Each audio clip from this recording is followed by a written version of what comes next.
Buenas, estamos en un nuevo programa de Tiempo Libre, esta hermosa radio que hacemos con un montón de compas que están allá y de este lado también. Estamos hoy en una columna de algo que seguramente nunca nos escucharon hablar, seguramente jamás escucharon hablar de nuestra boca sobre las elecciones. Vamos a estar haciendo hoy una columna con dos compas. Estamos acá con Tom, periodista de La Izquierda Diario. ¿Qué tal? Buenas tardes, muchas gracias por la invitación. Un saludo a la producción, a Neto, a Jano, a todos los que están atrás, Miranda, todos. Lo queremos. Y bueno, y acá también estamos con Luca Bonfante. Bueno, gracias. ¿Cómo están? Buenas tardes a todos y a todas. Nuestro querido referente estudiantil.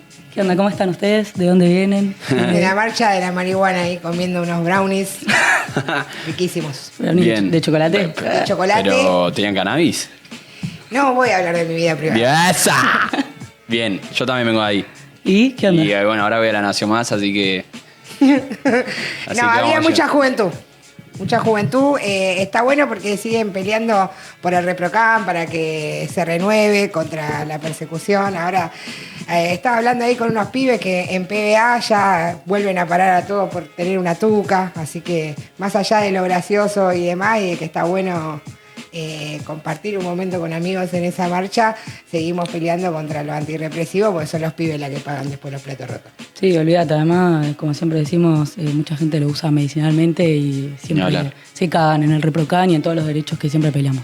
Bueno, hoy vamos a estar hablando y charlando un poco, debatiendo sobre las elecciones legislativas que van a haber este 18 de mayo en Capital Federal, ¿no? Se renuevan 30 bancas, nosotros vamos desde la lista del Frente de Izquierda, la encabeza Vanina Biasi, después está Luca.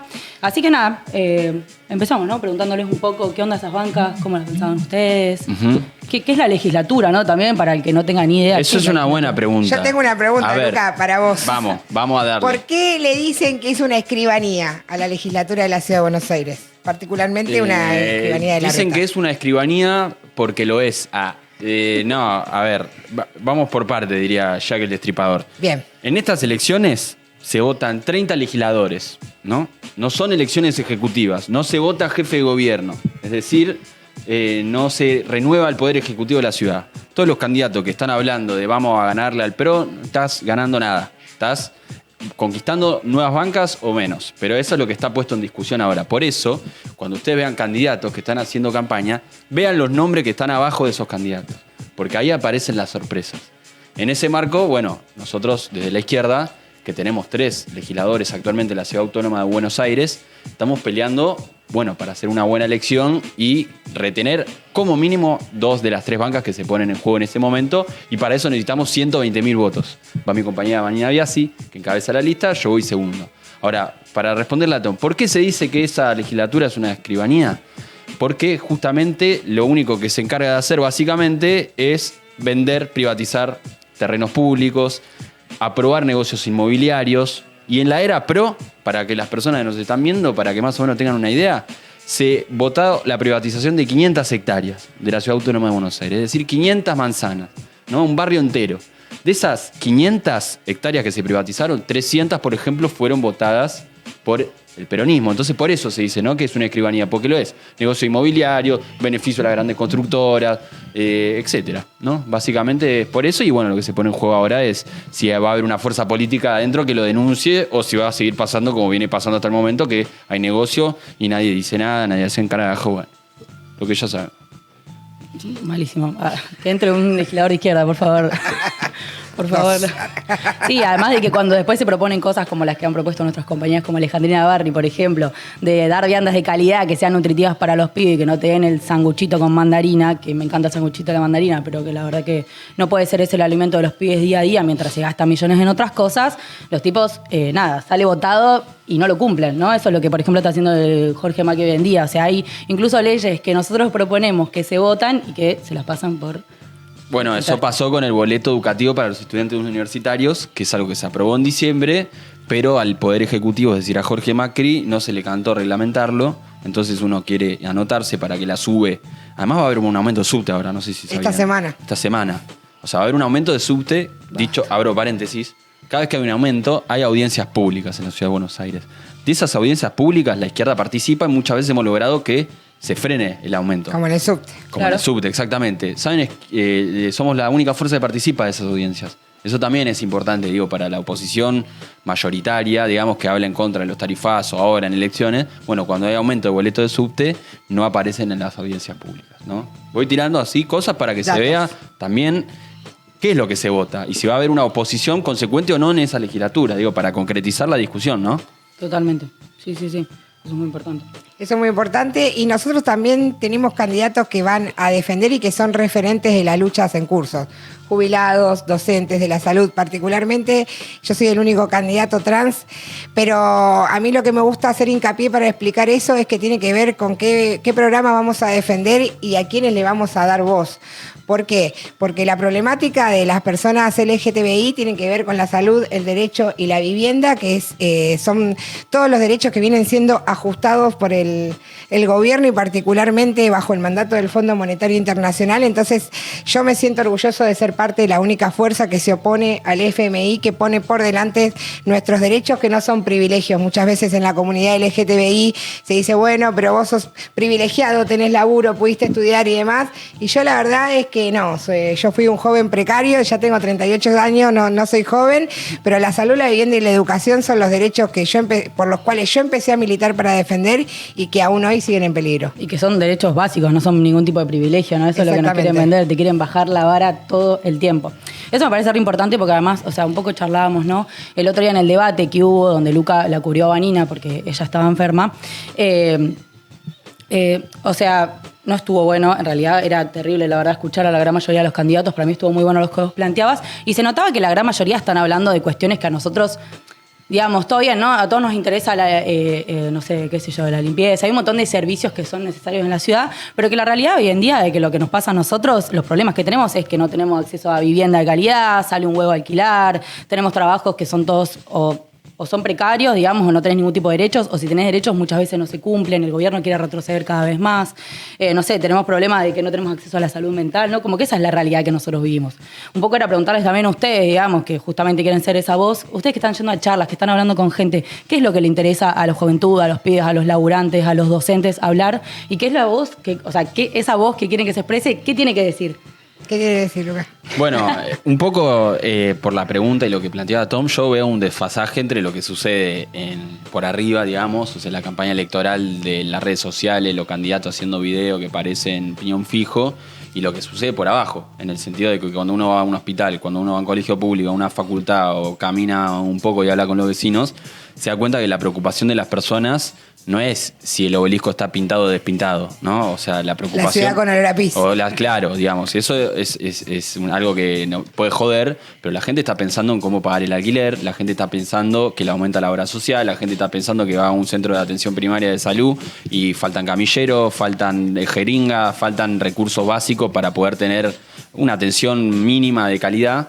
Y eso se expresa, y el problema salarial también, digamos. Ahora el último dato inflacionario fue importante y la mayor parte de las paritarias, de las personas que tienen paritarias, porque ese es otro tema. ¿Qué es la paritaria? Brevemente, para quien no sabe. Para que debe haber muchas personas que no sabemos lo que es paritaria porque nunca hemos tenido un laburo bajo un convenio, ¿no? Paritaria, para los que nos están escuchando y no conocen, bueno, es el acuerdo salarial que fijan los sindicatos con el gobierno, las patronales, en función de la inflación. Bueno, las últimas paritarias fueron muy por debajo de la inflación. Y después está todo el universo que no tiene paritarias, que es gran parte también de la juventud, ¿no? Antes charlamos que empieza el programa de que el 65% de los jóvenes de 18 a 25 años trabajan de forma precarizada.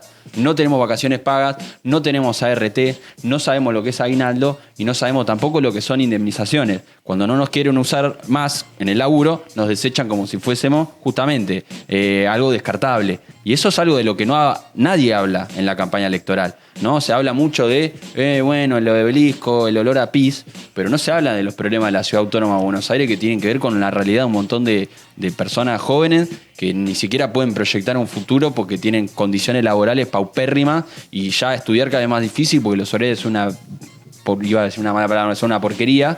Entonces, bueno, yo veo un poco ese desfasaje entre la realidad de las personas, ni hablar de las personas en la comunidad LGTBIQ+, que eso en el debate, no apareció en el debate eso. Los únicos que lo planteamos ligado a las movilizaciones masivas que hubo el 1 de febrero fuimos nosotros. Entonces, bueno, son esos los temas en los cuales hay que hablar, ¿no?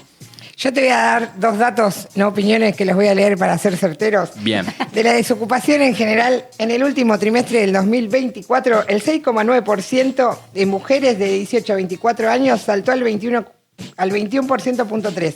A principios del 2024, el 60% del laburo informal, 10 millones tienen pluriempleo. El tema del pluriempleo para mí en la juventud es también lo que más se toca. Yo tengo 38, ahora cumplí 38 años.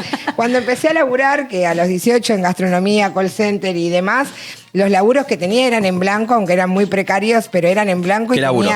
Contanos. Y trabajé en un carrito de hamburguesa en la cancha de Newell, en call center, acá en la cocina del Johnson, del Hotel Hilton también, de Don Julio, la parrilla. Ahí, la que fue Messi. La que fue Messi, ahí también trabajé.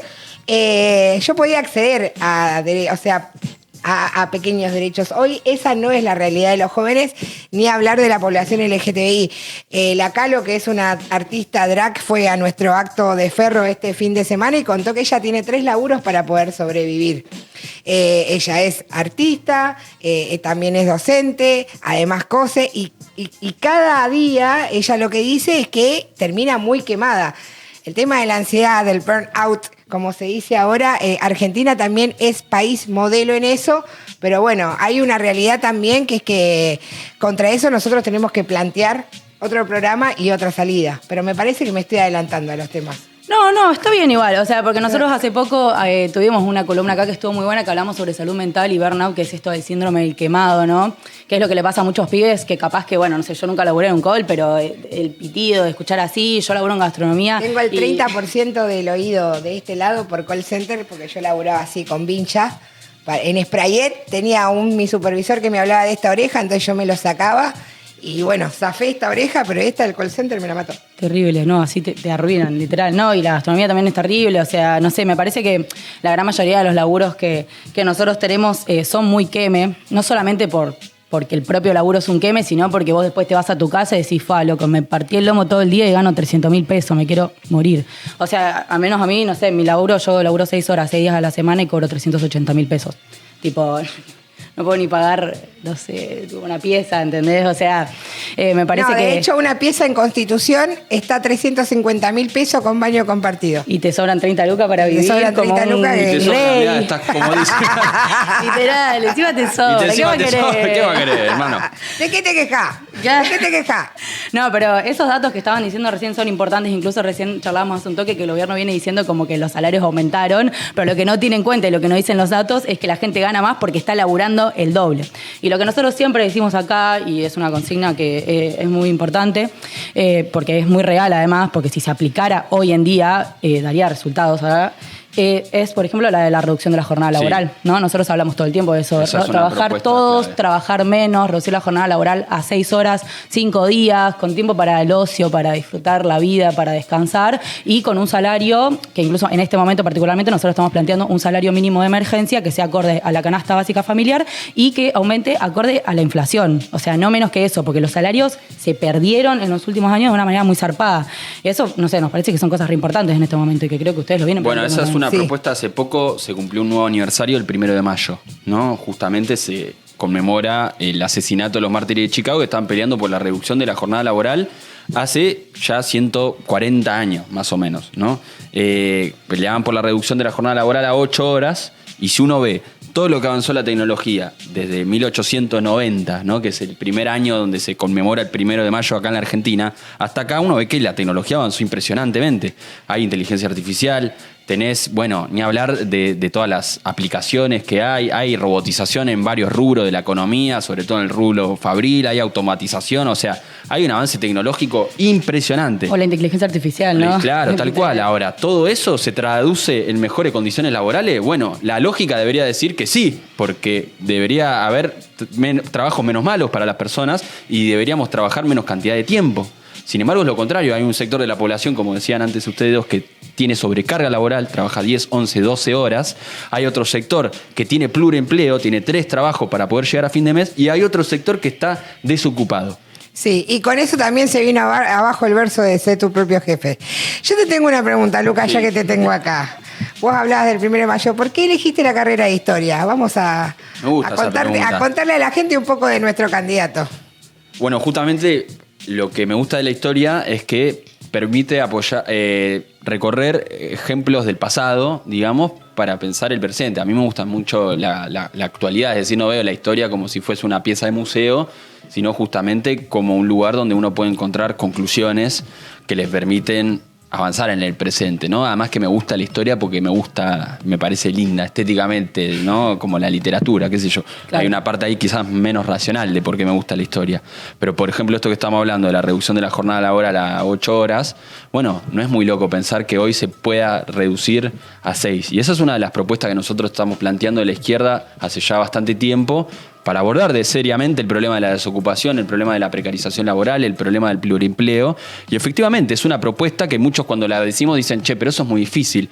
Es verdad, es difícil, pero es algo que hay que pelear y para llevarlo a cabo hay que afectar intereses. Sí, porque si no, no va a suceder. Con las 20.000 empresas más grandes del país, si se divide el trabajo, se podría llevar adelante. Claro. No es una utopía o algo que nos inventamos nosotros, es un estudio que se hizo en La Izquierda Diario de nuestros periodistas económicos. Acá nuestro hermoso folleto que yo me traje, porque soy una joven muy juvenil. Y nerd. Sí. Carmen es nerd. Sí, loco. Acá lo dice perfectamente. O sea, si en las creo que 12.000 empresas más grandes del país, si se redujese la jornada laboral a 6 horas, 5 días, se podrían generar 1 millón de puestos de trabajo. ¿Puedo decir algo respecto a eso? Porque esta parte es clave. Nosotros proponemos, para solucionar el problema de la precarización laboral, el pluriempleo, el desempleo, atacar intereses de los grandes empresarios y de los sectores de la economía concentrados en este país. Esa es la única forma de pensar cómo resolver los problemas que tenemos. Porque yo escucho muchos discursos en la tele de algunos sectores que hablan de la Argentina humana, por ejemplo. Pero ¿qué significa eso, no? Porque si no, todos los valores de la solidaridad, de la humanidad, terminan en la puerta de la propiedad privada, terminan en la puerta de la estancia de Lewis en la Patagonia. No. Para revertir los problemas estructurales de la economía de este país hay que atacar intereses. Si no es un discurso falopa para las redes sociales, podemos hablar de compañerismo entre nosotros, decir, somos todos buena onda, viva la solidaridad. Pero después, si no proponemos tocar una sola hectárea, si no proponemos tocar un solo interés de los grupos inmobiliarios, no se va a revertir la situación. Entonces, esto lo planteo porque a veces escucho mucho discurso bonito, pero que después cuando le decís, che, loco, ¿y te parece entonces tocar algún interés de algún grupo inmobiliario en la Ciudad Autónoma de Buenos Aires para que los jubilados tengan vivienda? No, disculpa, no da la relación de fuerza. Bueno, andate a cagar, maestro. Dedicate a otra cosa, boludo. Sí, literal. No jodás. Y también hay que desmentir las fake news, como por ejemplo Caputo, que dice que aumentó el salario cuando en realidad lo que aumentó son más horas trabajadas. Sí, y por esto que decían de las viviendas ociosas y demás, basta con ir a retiro, porque recién con Carmen estábamos hablando antes del programa, nosotros no es que queremos afectar al propietario que tiene una casa, etcétera, sino vayan a retiro, ustedes ven enfrente una villa y por el otro lado un montón de edificios con viviendas ociosas que están inhabitables y que ahí se podría resolver gran parte estructural de la gente que está viviendo en la calle, por ejemplo en la ciudad de Buenos Aires. Sí, no es una locura pensar, digamos, que podamos todos acceder a un trabajo de calidad, que todos podamos tener un sueldo de calidad, que podamos tener una vivienda, ¿no? El tema es justamente lo que decís vos, digamos, afectar los intereses de los que todos los días se enriquecen de nuestras miserias, ¿no? Yo quiero decir algo a los que nos están escuchando, ya que estamos hablando del reparto de las horas de trabajo y estamos hablando del ocio recreativo, ¿qué harían ustedes con su tiempo libre? Menciona el programa. Cuéntenos qué les gustaría hacer con su tiempo libre. ¿Vos viniste de tiempo libre alguna vez ya? No, esta porque es te lo vamos a preguntar al final, ansiedad. No, quiero que responda la gente. Bueno, dale, y denos plata chat, también, loco. porque no tenemos pauta. Bueno, hablando de esto que decías, algo que nosotros también charlamos, que nos parece que es re importante abordar acá, además de los laburos de mierda, de lo que charlábamos antes, ¿no? Uno de los problemas que más tienen los pibes, la juventud y en general los laburantes, digamos, tiene que ver con saber, o sea, con no saber si el mes que viene vos vas a poder pagar el alquiler, si vas a seguir teniendo trabajo, si te va a aumentar a $1,50, a $1,200, o sea, no sé, a precios, digamos, que son inaccesibles, ¿no? Entonces, la pregunta sería, ¿por qué es un lujo, no? Alquilar, algo que uno diría, che, loco, es tener un techo, una vivienda digna. ¿Por qué es un lujo alquilar? ¿Quiénes se benefician de que nosotros paguemos cada día más de alquiler cuando las inmobiliarias, digamos, o sea, corta de guita no están? Bueno, si uno ve las estadísticas solamente, en el 2001 había 32% de personas que alquilaban. Ese número en el último censo del 2022 aumentó al 50 y pico %. Es decir, cada vez hay más personas que alquilan en la Ciudad Autónoma de Buenos Aires, cada vez hay menos personas dueñas de su propia casa y cada vez más hay más edificios. Es decir, Son 3 variables que crecen de forma totalmente desligada a una necesidad social, ¿no? Porque se habla mucho de que el mercado va a solucionar los problemas de la gente. Eso es falso, porque en el 2010 a esta parte se duplicaron la cantidad de edificios en la Ciudad Autónoma de Buenos Aires y eso no se traduce en que más personas tengan casa, se traduce en más negocios inmobiliarios, ¿no? Muchos de ellos, volvemos a lo que decíamos al principio, aprobados en la legislatura de la Ciudad Autónoma de Buenos Aires con la complicidad de todos los espacios políticos, incluido el peronismo, que ahora habla de ciudad abandonada y qué sé yo. Entonces, ese es un problema clave que hay que abordar y para abordarlo hay que tener propuestas que busquen atacar esos intereses, como por ejemplo el impuesto a la vivienda ociosa. Es una propuesta que nosotros hemos hecho que ha molestado mucho a los libertarios, porque justamente si vos sos un grupo inmobiliario, como decía Tom antes, tenés 10, 15, 20 departamentos, no podés tenerlo vacío de tanta cantidad de tiempo. Tenés que empezar a, ocuparlos o se te va a empezar a cobrar un impuesto progresivo para que te sea más redituable alquilarlos que tenerlo vacío. Pero esto sucede en otras partes del mundo, digamos. Nosotros no estamos inventando nada, no es esto la expropiación de todos los medios de producción. Es una medida básica para tratar de solucionar un problema que es muy grave en la ciudad de Buenos Aires y que nos perjudica a todos y sobre todo a los jubilados y sobre todo a los jóvenes. Desde el 2020 hasta ahora aumentó un 500% el alquiler. Uh-huh. O sea, y estamos hablando del alquiler de una casa. Yo antes estaba comentando lo que es vivir en pensiones y demás. Es sumamente grave para lo que es la población LGTBIQ+, sobre todo porque la mayoría aún hoy se tiene que prostituir para poder comer y el problema de la vivienda sigue siendo muy grande, no solamente en Cava, sino también en PBA. Tuvimos el caso de Guernica hace un par de años, el problema de la tierra que hay, donde en un montón de lugares donde se podrían construir calles, lo que hacen es hacer countries nordelta, donde hay además contaminación, problemas de cloaca, etcétera. Entonces, es fundamental afectar a los intereses de los empresarios y así lo defendía también el otro día Mirta Legrand con Marra. La compañera corta, Mirta. Tomá esa conclusión. Está más a izquierda Mirta que... Sí, eso es zarpado. Yo también leí un par de notas antes de venir acá. Esto que decías, por ejemplo, de que dicen que el mercado lo va a regular, es una mentira, ¿no? Yo escuchaba a Miriam Bregman, nuestra compañía, que decía en una entrevista, en el Congreso, ¿no?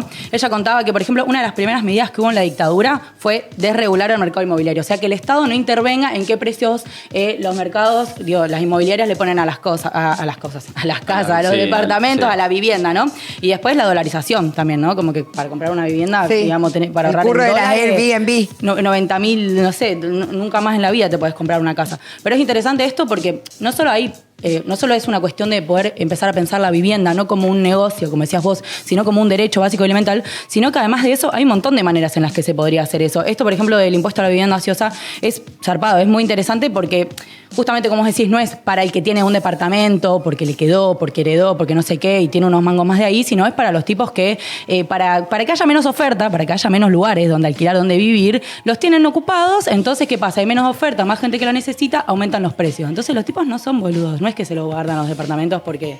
no sé, qué sé yo, están esperando algo, sino que especulan, digamos, te quieren cagar y lo saben hacer. Y me gustaba algo también que leía esto de, por ejemplo, si se hiciese un impuesto a la vivienda ociosa, esa plata podría ir, por ejemplo, inmediatamente para hacer un plan de viviendas para darle vivienda a gente en situaciones de vulnerabilidad, como por ejemplo a las mujeres que viven en situaciones de violencia de género. Hay solamente 3 refugios en la ciudad de Buenos Aires para para mujeres que padecen violencia de género. Sí. 3 refugios. Y mientras Marra el otro día, a mí me daba risa en el debate, decía esto de...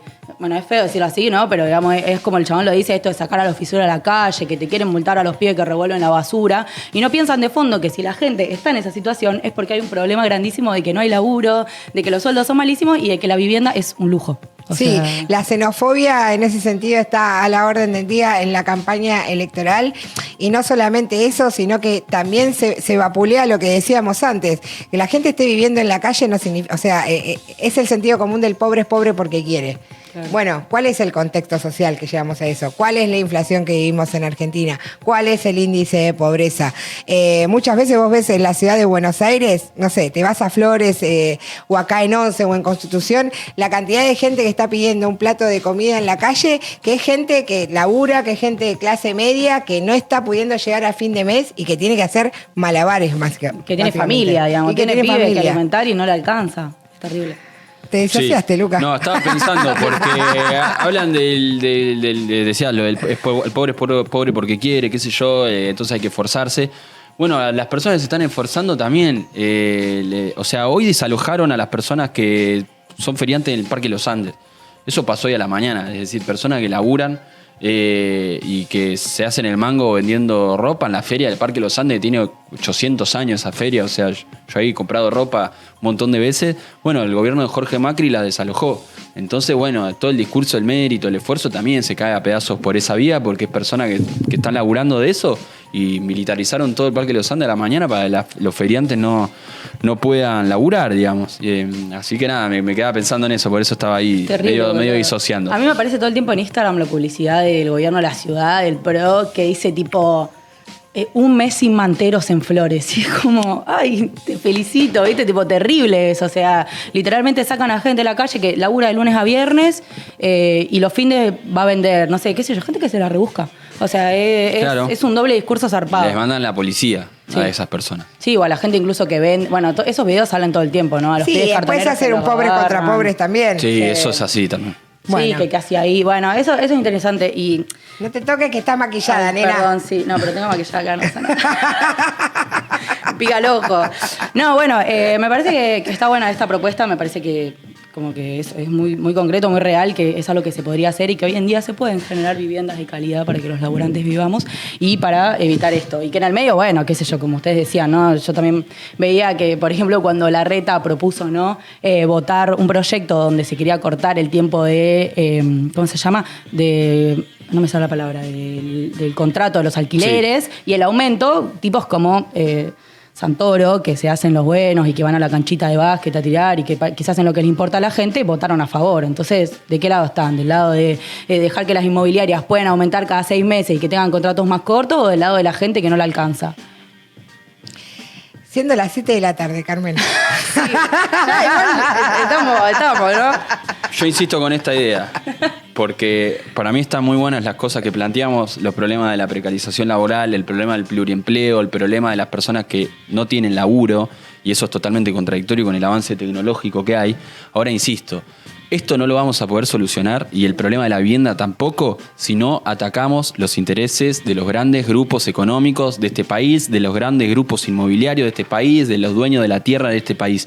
Porque si no, podemos escuchar muchos discursos bonitos, muchos discursos de la Argentina humana, como por ejemplo hace Juan Grabois, pero si esos discursos terminan en las puertas de los intereses de los grandes sectores económicos, son solo eso, discursos, se los lleva el viento y después cuando hay elecciones se arman coaliciones para votar al menos malo y bueno, ya sabemos a dónde termina esa historia. Por eso me parece muy importante en estas elecciones fortalecer a la izquierda, fortalecer que haya una alternativa de izquierda en la legislatura, que justamente nosotros usamos la banca como tribunas colectivas, ¿no? Sí. Es un poco lo que planteamos de cómo queremos usar nosotros las bancas. No sé, eso vos, Tom, ¿cómo lo pensás eso? Mirá, yo quería cerrar también con una idea que tiene que ver con que a la derecha muchas veces en los discursos se la cree súper poderosa, como que no se la puede combatir, como que hay que esperar, como que bueno, no tenemos la fuerza todavía. Nosotros vamos a una elección donde nuestras bancas, como dije antes, todos y cada una de nuestros candidatos perteneció a una lucha, ya sea jubilados, de salud, LGTBIQ+, Ambiente. estudiantil, ambiente, y todas esas luchas son las que conforman la resistencia de hoy. Hay un montón de lados que están peleando, a Sindar, Tres Arroyos, en Jujuy, en Salta. Bueno, nosotros estamos hablando hoy de unas elecciones en la ciudad de Buenos Aires, pero nuestro programa va mucho más allá y tiene que ver con empezar a organizar la resistencia que Bien. ya se empezó a gestar desde el año pasado con las dos marchas estudiantiles. Este 1F salió la población LGTBIQ+ a decirle, Milei, deja de decir estupideces. Sí. Y ahora vinimos de un acto donde también se expresaron todas esas luchas. Entonces nuestras bancas van a darle voz a los que no tienen voz y tenemos un programa que va más allá de las elecciones de este 18 de mayo, donde tenemos que conseguir 120.000 votos, tenemos que hacer una campaña pulmón, porque además toda la reforma que se hizo electoral hizo que no tengamos espacios en los medios masivos. No salimos nosotros todos los días en la tele como sale Milei. Y en algunos canales estamos vetados. Y en algunos canales estamos vetados. Así que a vos que estás mirando este programa o que vas a ver el recorte en internet, ayúdanos. ¡Buah! Tomá, yo Corta te la voto, bocha. chabón. Te hice ahí un recorte, Jano. Perfecto, sí, es que es importante eso y además eso, esa voz, digamos, tiene que mostrar todo lo que pasa por abajo y por eso es tan importante también que por abajo nosotros nos organicemos, o sea, ya sea quienes laburamos, quienes estudiamos, quienes no pueden estudiar, o sea, quienes están desempleados. Es clave unir todas las luchas que vienen pasando hoy en día y que incluso, o sea, además, eso, pensamos un programa de fondo porque a nivel mundial, digamos, la situación es crítica para un montón de gente. La juventud se planta en contra del genocidio en Gaza, la juventud se planta en contra de toda la destrucción total del ambiente, la juventud se planta en Estados Unidos en contra de todos los discursos de odio de Trump y eso es algo que pasa en todo el mundo. O sea, la gente tiene bronca. Si nosotros nos organizamos en un momento donde no está todo muy normal, no podemos hablar acá de toda la situación internacional, pero quédense porque el próximo bloque lo van a hacer, no está todo bien para los de arriba. Entonces ahí tenemos que entrar nosotros y qué sé yo. Bueno, eso último que estás diciendo me parece clave porque nosotros no solo hablamos de un compromiso electoral, sino un compromiso, como decía Tom claramente recién, un compromiso para la lucha, un compromiso para la resistencia y sobre todo cómo está el mundo hoy, donde hay una guerra comercial, donde hay guerras en curso, donde hay un genocidio como lo que está sucediendo en Franja de Gaza. La juventud tiene que buscar una salida y la va a buscar una salida, digamos. Eso ya se está viendo. Hay sectores que están saliendo a la calle en distintos países. En Turquía hubo movilizaciones hace poco. Bueno, en Alemania hubo elecciones y le fue bastante bien a la izquierda, digamos. También está la ultraderecha, digamos. Entonces, hay una polarización y ahí nosotros tenemos que aparecer como alternativa y también plantear que es necesario pelear por una vida que valga la pena ser vivida, digamos. Porque hoy la mayoría de los pibes y las pibas tienen problemas de ansiedad porque no saben cómo pagar el alquiler, porque los laburos son una mierda y terminan quemados la cabeza. Entonces, todos esos problemas, o sea, los problemas de salud mental que existen, tienen que ver también con las condiciones materiales que nos rodean y esas dificultades. Entonces, pelear, digamos, de forma colectiva por algo mejor, también, digamos, es clave para no resignarnos y no terminar yendo lo que quieren que seamos nosotros, ellos hacia la plata que, como hacen muchos pibes, que les llega algo de plata y la ponen a apostar, digamos, o las pibas con el OnlyFans. Eso se tiene que discutir más, digamos. Esos son los problemas que tenemos y los pibes se revientan en el mercado de crédito para apostar al partido de, no sé, Chacarita versus, no sé, Temperley. Sí, o incluso, bueno, no sé, qué sé yo, los que somos artistas también, muchos tienen en mente que la única manera en esta vida de poder no tener un trabajo de mierda es pegarla. Y qué sé yo, obviamente que ojalá cada uno pueda hacer su arte y que sea reconocido, pero la clave sería que nosotros podamos tener un laburo, hacer nuestra vida y nada, vivir dignamente, ¿no? A mí me gustaba eso que decías en el acto. Pasar del reino de la necesidad. De la necesidad al reino de la libertad. ¿Quién decía eso? Carlitos Marx. Bueno, hacernos la pregunta. Porque, bueno, Lucas ya le respondió. Si querés, se lo preguntamos de nuevo. Vos te lo preguntaste a todo el chat. ¿Qué harían si tuvieran más tiempo libre? Escribir literatura. Yo aprendería a tocar todos los instrumentos. ¿Todos? Y todo lo que pueda. Bueno, muchísimas gracias a todos los que se quedaron a ver. Por favor, ahora vino una columna zarpada que estuvieron recontra preparando los compas. También decirlo de La Izquierda Diario, que es muy importante. Ah, sí. La Izquierda Diario, Tiempo Libre, son programas que se hacen desde abajo. Qué orgullo que haya tantos jóvenes artistas poniendo en pie esto autogestivo. Necesitamos dinero para poder mantenerlo. Ayúdennos, somos un medio sin pauta. La vivaracha. La teca, La teca, la billulla. La billulla, la moni, la teca, la guitarra. Bueno, muchísimas gracias. Nos estamos viendo en el próximo programa. Quédense. Aguante Tiempo Libre, guacho. Salón de la fama de Poto a long play. Clásico como Mestre, bienvenidos al tren. Me miró la parca y no casó el fla de Miguel.